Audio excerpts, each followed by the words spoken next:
Michael, I need to show you something on my doorbell camera.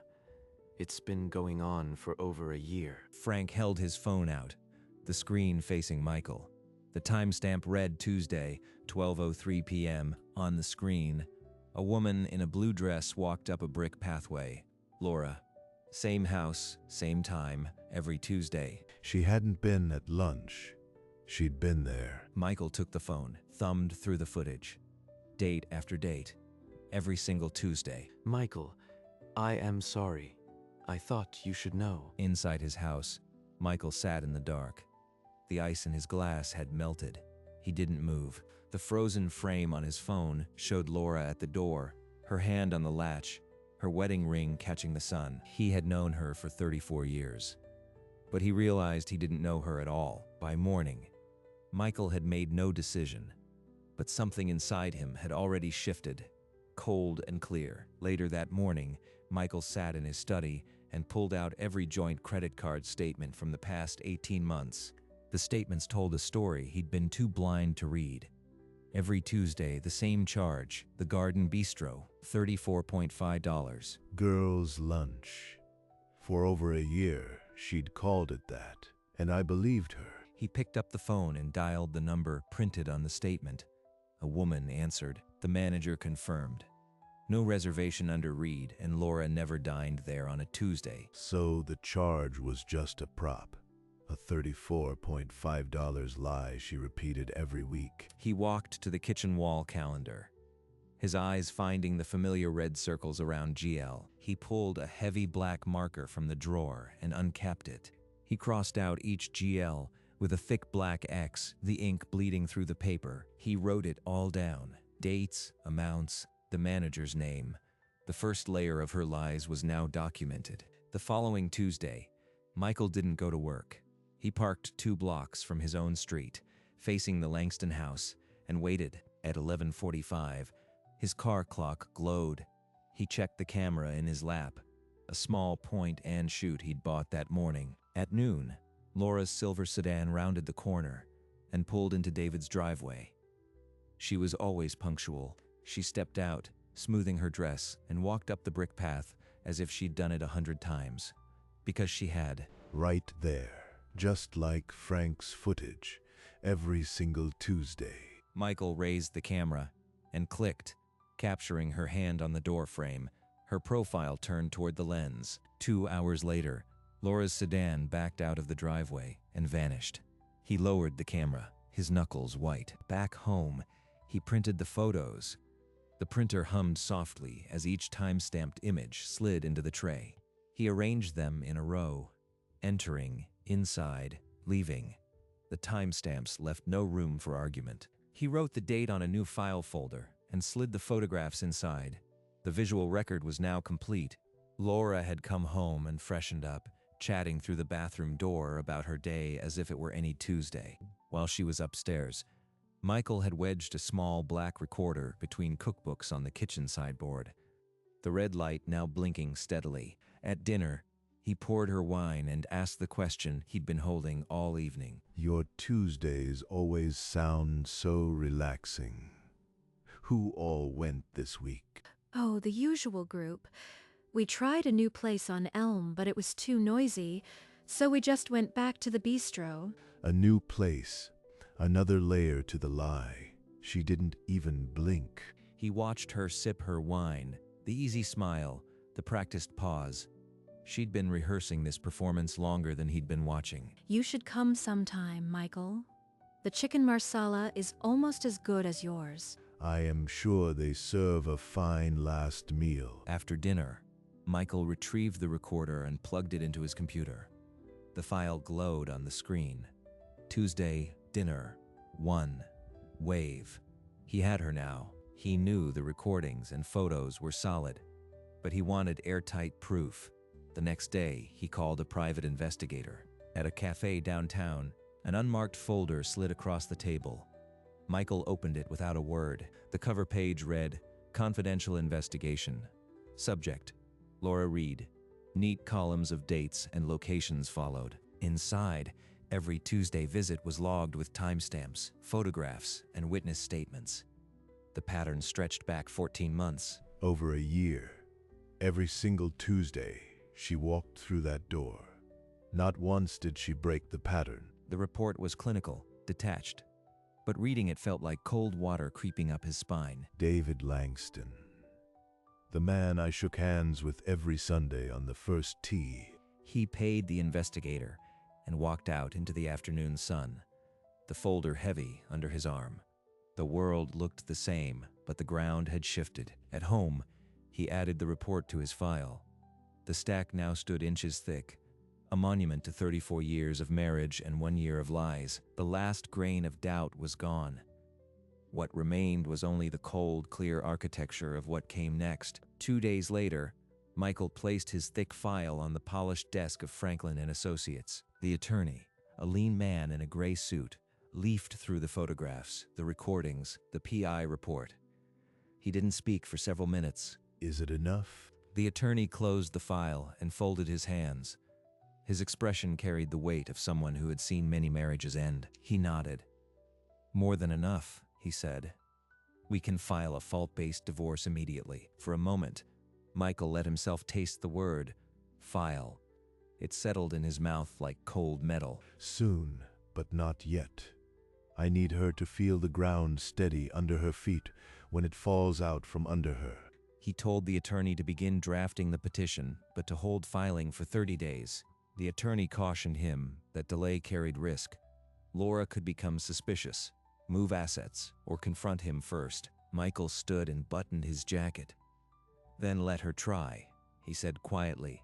"By the time she looks up, it'll already be over." The next afternoon, Michael walked into the clubhouse and handed a single typed sheet to the general manager without a word. The letter was brief: resignation, effective immediately, no reason given. After, he stepped onto the veranda overlooking the first tee. David Langston was just finishing a swing. "Michael, you are early. Wait, why aren't you dressed?" Just came to say goodbye, David. I am stepping back from the club. David's smile faltered. He searched Michael's face for a joke that wasn't there. You'll know soon enough, but not today, David, not today. He shook David's hand firmly, then turned and walked off the green without looking back. By sunset, his locker was empty, and his membership record showed one word: terminated. The resignation letter sat in a file on the manager's desk. Michael Reed was no longer a member. No one knew why. A week later, the final divorce petition arrived from his attorney.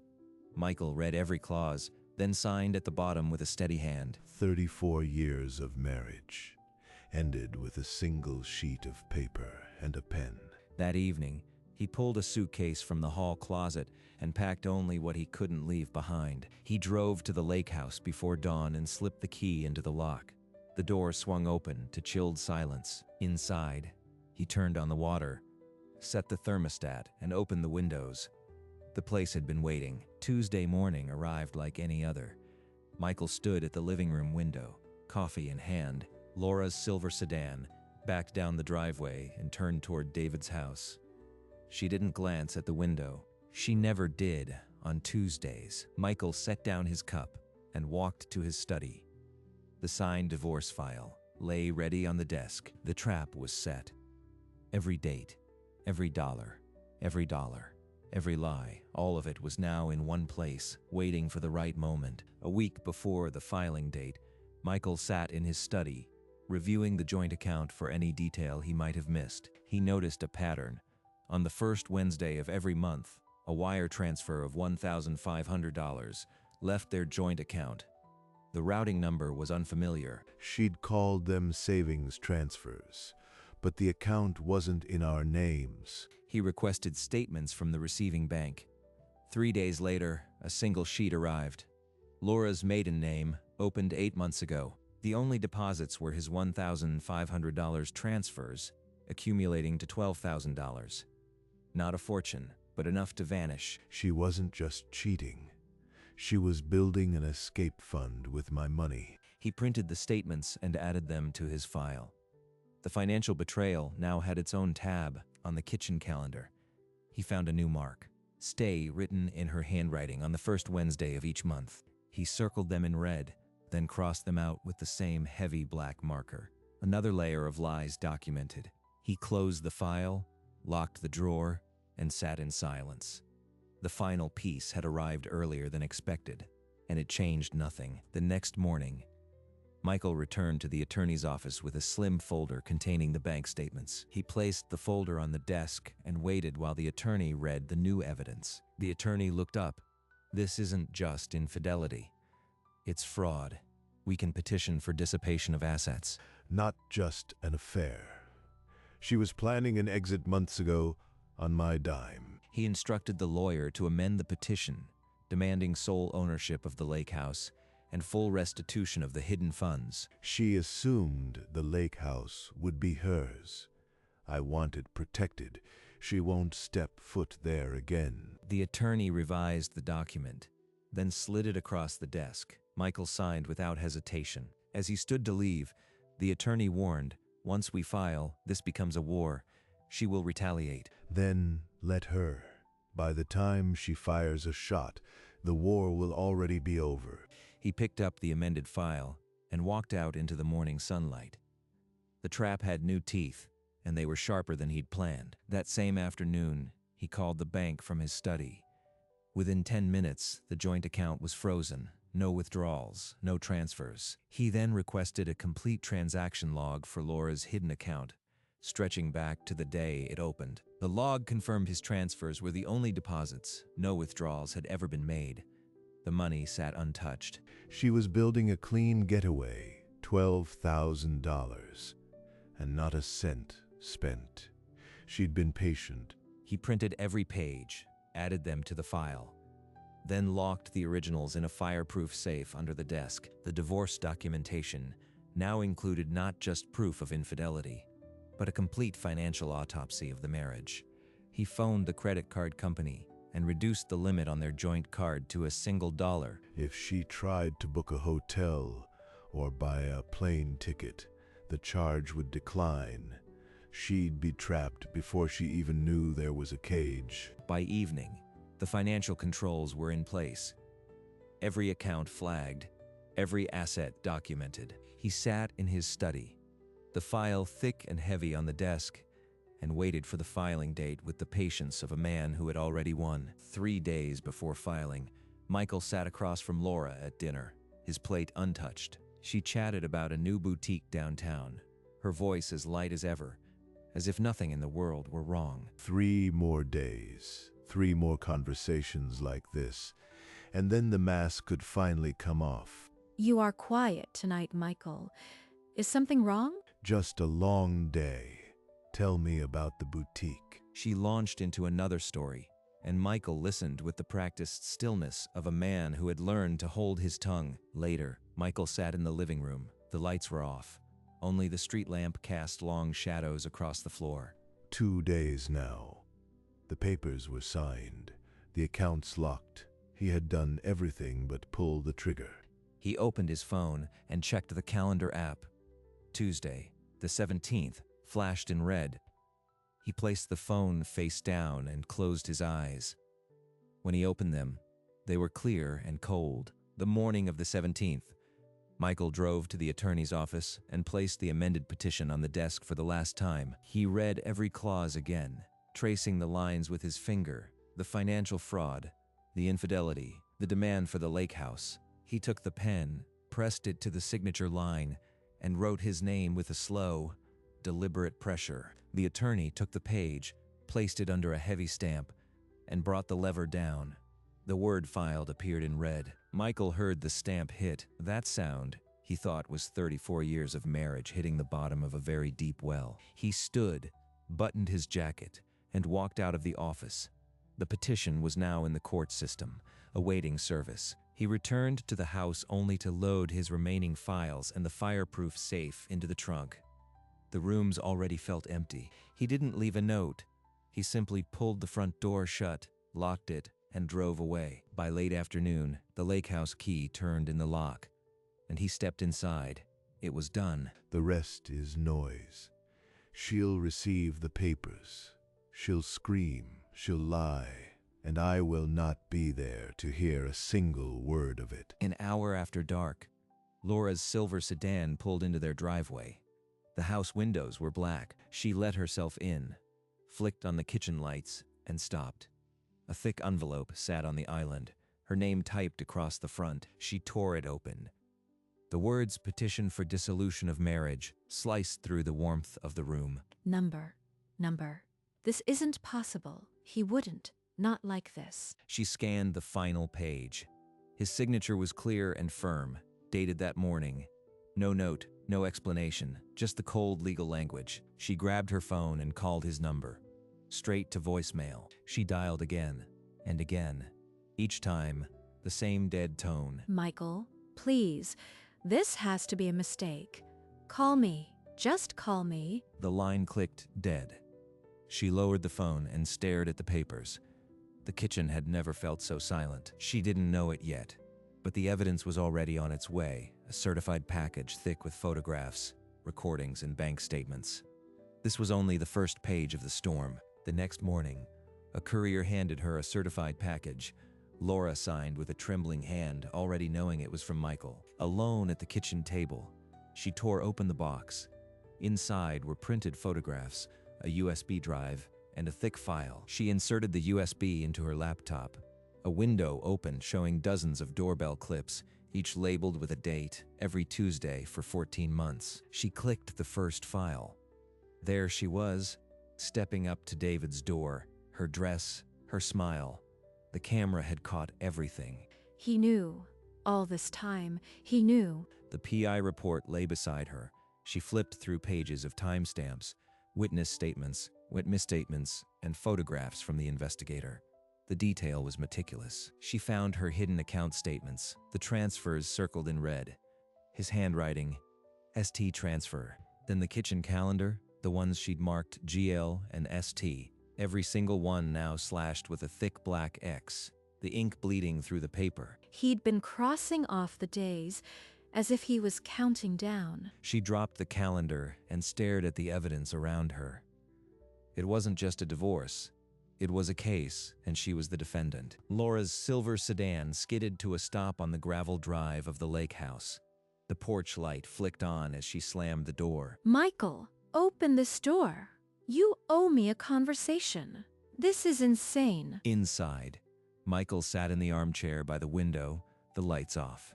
He listened to every blow, every word. I know you are in there. You've been planning this for months, haven't you? Just waiting for the right Tuesday. Long enough. Her voice dissolved into sobbing, then into silence. The door didn't open. Please, just tell me why you couldn't say something first. Inside, Michael closed his eyes. The silence was his only reply. After 10 minutes, she stood, wiped her face with her sleeve, and walked back to the car. Her footsteps crunched on the gravel. Michael watched the taillights shrink from the window. He didn't move until the sound of the engine was gone. 2 days later, Laura sat in a lawyer's office with the same thick file Michael had sent. The attorney turned each page slowly. He closed it and spoke quietly. "Mrs. Reed, I can represent you, but I won't lie. This case is a wall of concrete." Is there anything we can fight? The doorbell footage? The accounts? The attorney shook his head. He documented everything. The only open question is how much the court will leave you. At the first preliminary hearing, Michael's lawyer submitted the evidence in labeled binders.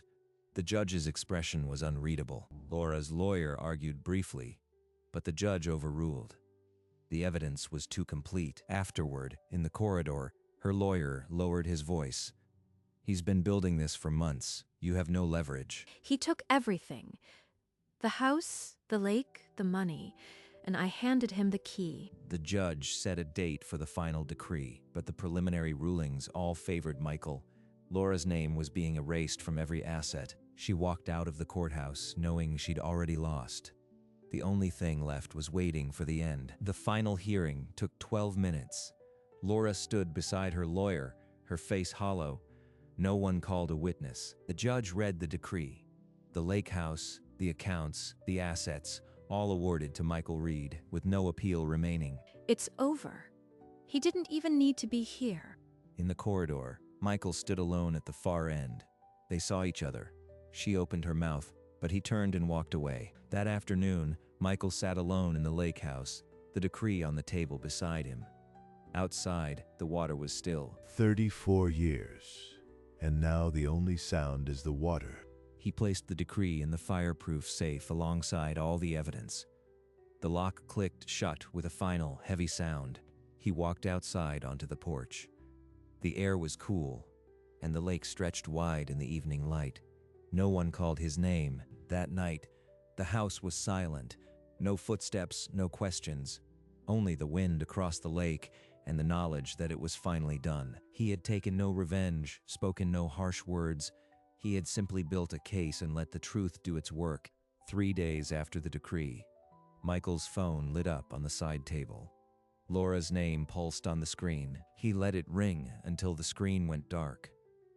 A voicemail notification popped up a moment later. Michael, I know you won't answer. I just wanted to say I am sorry for how you found out. It wasn't supposed to happen this way, but you were never really present. You always lived in that study in your files. I needed something alive. The words shifted from apology to accusation. Every sentence was a fresh incision. He pressed the red icon before the message finished. Then he opened her contact and blocked the number. The screen returned to his home wallpaper, a photograph of the lake at dawn. He set the phone face down and didn't touch it again that night. She still doesn't understand. It wasn't the betrayal. It was the lie that kept breathing for 14 months. The lake house was quiet. The only breathing left was his own. A week later, as evening light slanted through the lake house windows, Michael opened the fireproof safe and removed the USB drive. He plugged it into his laptop. The folder appeared on the screen, each clip named after a Tuesday. The first clip loaded. Laura stepped up to David's door, her dress bright in the sun, her wedding ring catching the light. Michael watched it through to the end. Then the next, and the next 14 months of Tuesday afternoons. When the last clip ended, he closed the laptop. The room was dark, save for the fire he'd built earlier. 14 months of lies, and the truth only took a single doorbell camera to unravel. He pulled the USB from the laptop and placed it in the manila evidence envelope, then locked it inside the safe. The key turned, and the safe clicked shut. He would not open it again. Outside, the lake was black glass. He stood at the window for a long time, watching the stars. The house was his, the silence his. He slept without dreaming for the first time in a year. One morning, a car turned off the lake road and crunched up the gravel drive. It was Frank. He got out slowly, holding a thermos, and walked to the porch where Michael was already standing. Thought I'd check on you. Brought coffee. Michael took the cup, the warmth seeping through the cardboard. They sat without speaking. For a long time, they just watched the mist rise off the water.